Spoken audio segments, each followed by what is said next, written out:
Greetings, Karans. It sounds like we might be waiting for quite a while until we get the next early access update for Greedfall 2. But in the meantime, I think it would be a great idea to take a look at some of the new lore we learned in the initial version of the game. Because there's a lot of it. Though much of Greedfall 2 is still rough around the edges, I'm very impressed with the numerous ways the team added depth and character to their colonial rendition of a fantasy world. And there's no faction Greedfall 2 does a better job of developing than the Bridge Alliance. In the first Greedfall, you could distill the factions down to tropes with cultural signifiers for reference points. For the Bridge Alliance, they were the faction that represented scientific advancement, and their aesthetic borrowed heavily from the Ottoman Empire. Even their backstory somewhat reflects Ottoman history. Like the Ottoman Empire, the Bridge Alliance is made up of several very different cultures united under a single banner. In the first Greedfall, we didn't get a look at these individual cultures, the ingredients that make up the Bridge Alliance salad, so to speak. In Greedfall 2, we do, during a conversation with Furkan, a scholar from the Bridge who's come to live with the natives on Tier 4D. According to Furkan, the diversity of the Bridge Alliance is even reflected on its coat of arms. Each element represents one of the three nations that composes the bridge. The lion represents Morenia, the green represents Thia, and the blue represents Thraxus. Let's take a few minutes to break down what we know about each nation. Starting with Morenia, it's an island nation with a climate similar to Tier 4D, situated on the northern end of the old continent of Gakane. They're isolated, which protects them from the Dutan Empire and Ptolemy, though Furkan notes that some of Morsenia's population follows a religion that's similar to Ptolemy's. This is a rather interesting detail, and I hope we find out some more about it when the full game drops.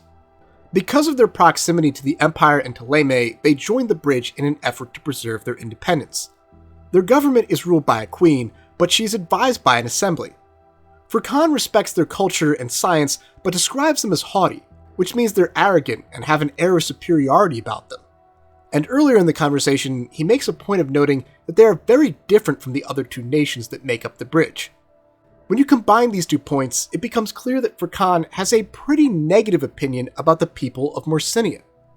I chalk this up to his cultural bias, because, as we'll see in a moment, Furkan puts some rose-colored glasses on when it comes to describing his own homeland. Next, let's talk about Thia. Thia is where Furkan is from. It's a dry country, rich in mineral resources. They have large, elaborate cities, and a strong economy supported by mining and fishing communities. One of these cities is Alima, the City of Stars, where the player will end up after they've been captured and taken from Tier 4D. This means that Afra, who mentioned in the first Greedfall that she's from Alima, is Thinian. As for its government system, it's run by a group of elected wise men called Sopharchs. Overall, Furkan speaks of Thia in a rather idealistic tone, but given that it is where our player character is taken after they're captured by the Bridge, I doubt that it's really all sunshine and rainbows back in his homeland. And finally, let's talk about Thraxus. Thraxus is a large nation, probably the largest in the Bridge by the sounds of it, that only became a proper country after it unified to fight off an invasion by Thia. Up until then, the territory was made up of tribes ruled by chieftains who constantly fought amongst themselves. Furkan describes them as excellent soldiers with formidable cavalry, and goes as far as to say that without their military prowess, the Bridge likely would have surrendered to Ptolemy or Dutan by now. The part about their talented horsemen makes them sound a bit like a 17th century version of the Huns, and that makes me all the more excited to meet some Thraxians in-game. Furkan also calls them coarse and unscientific, though much like I said with Thia and Morenia, I think this is an example of Furkan showing his biases. Overall, I really enjoyed the way the developers expanded the lore of the Bridge Alliance here in Greedfall 2.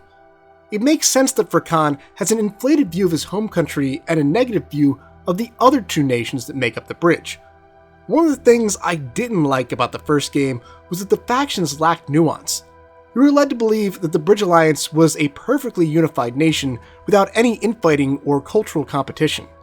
But in the early hours of Greedfall 2, it becomes clear that this is certainly not the case, especially when you take a close look at the game's plot, where it's revealed that there's a supremacist faction within the Bridge that's behind many of its worst crimes. so I hope you'll join me next time as we take a look at what we know so far about this dangerous group. Thanks for watching. Big shout out to all my Silver and Gold tier YouTube channel members and Patreon subscribers, including James Pruitt, Corey Matson, Gustavo Balabi, Lil Caesar, Reed, Bethonian, Faith G, Anna Novikova, and Laura Parenti, who get early access to these videos thanks to donations of $5 to $10 a month. See you guys next time!